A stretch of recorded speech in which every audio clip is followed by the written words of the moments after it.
안녕하십니까. 다산앤 피플입니다. 이슈와 딜레마를 함께 풀어보는 팡세와 에세 시작하겠습니다.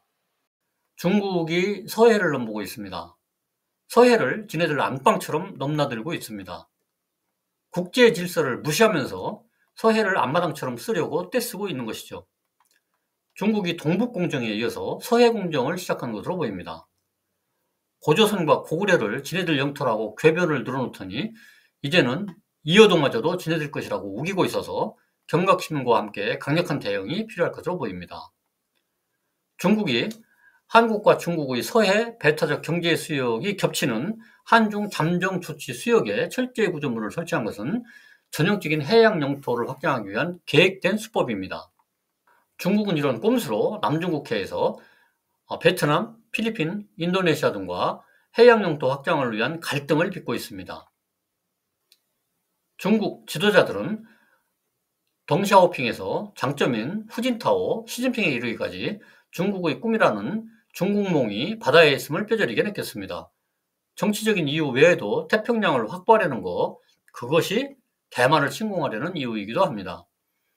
중국은 국방비 대부분을 해군력을 키우는데 투자하고 있습니다. 항공모함과 핵잠수함 그리고 신형 구축함 등이 남중국해를 넘어 태평양과 인도양 등으로 진출하고 있습니다. 중국의 작년 선박 건조량은 전 세계 50%를 넘었습니다. 한국은 25%, 미국은 1% 미만이었죠. 중국은 또한 막대한 경제력으로 전 세계 많은 나라와 항만 사용권을 체결하고 남국과 북극의 항로를 탐색하고 무진장한 자원이 매장된 시임의 해저 개발에 사활을 걸고 있습니다. 중국의 해양 강국화는 서해를 함께 이용하는 우리에게는 큰 위협이 될 수밖에 없습니다. 서해는 중국의 핵심 해역입니다. 중국의 수출입 물량 대부분이 서해를 통과하기 때문입니다. 천안함 폭침 이후에 한국과 미국이 서해에서 합동으로 항모 훈련을 하려고 하자 강력하게 반발하면서 서해가 지네들 영토로 착각될 정도로 오만한 태도를 보였던 것이 중국입니다. 중국의 서해안은 그만큼 중요한 것이죠. 대한민국의 삼면에 걸친 바다는 모두 안보에 중요합니다.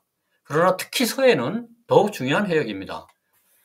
우리 해군이 서해 북방 한계선을 단 1cm도 북에 양보할 수 없는 이유는 북방 한계선이 무너지면 적이 서해를 통해서 대한민국의 심장부인 서울을 바로 공격할 수 있기 때문입니다.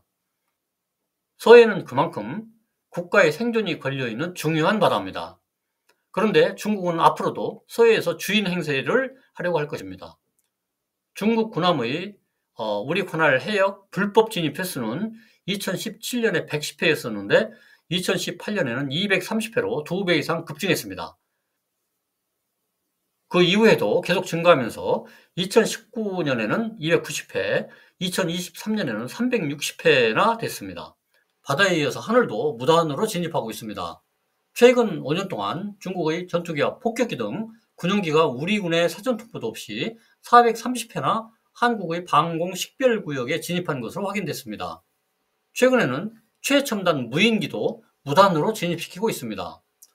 방공 식별구역은 우리의 영공은 아니지만 영공 침범을 방지하고자 항공기 항적을 조기에 식별하기 위한 구역인데 다른 나라의 방공 식별구역에 진입할 때는 사전에 비행계획을 통보하고 위치 등을 알리는 것이 국제관례입니다.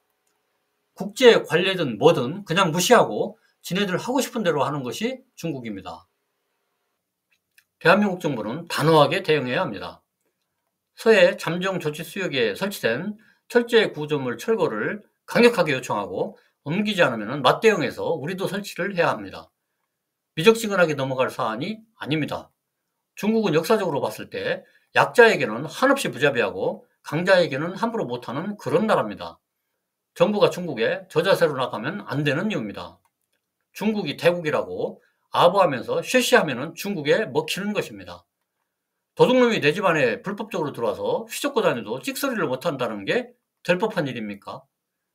대한민국의 해군력을 증강해야 합니다. 중국몽에 현혹당하면 망하는 것입니다. 지금 우리의 해군력만으로는 중국이 이어도를 자기네 영토라고 주장하거나 일본이 독도를 자기네 땅이라고 우기면서 만약에 충돌이 발생했을 경우에 대응할 힘이 부족한 것이 현실입니다. 우리의 해군력은 중국과 일본의 50%에도 미치지 못합니다. 대통령 선거를 앞두고 있는 현 시점에서 어느 때보다도 굳건한 한미동맹이 필요합니다. 대한민국의 해군력만으로는 중국 해군에 대적할 수가 없기 때문입니다. 강력한 해군력과 굳건한 동맹만이 중국의 서해 공정을 막아낼 수 있을 것입니다. 영토는 한 번 잃으면 다시는 되찾을 수 없다는 역사적 교훈을 깊이 새겨야겠습니다. 이상 다산앤 피플입니다. 감사합니다.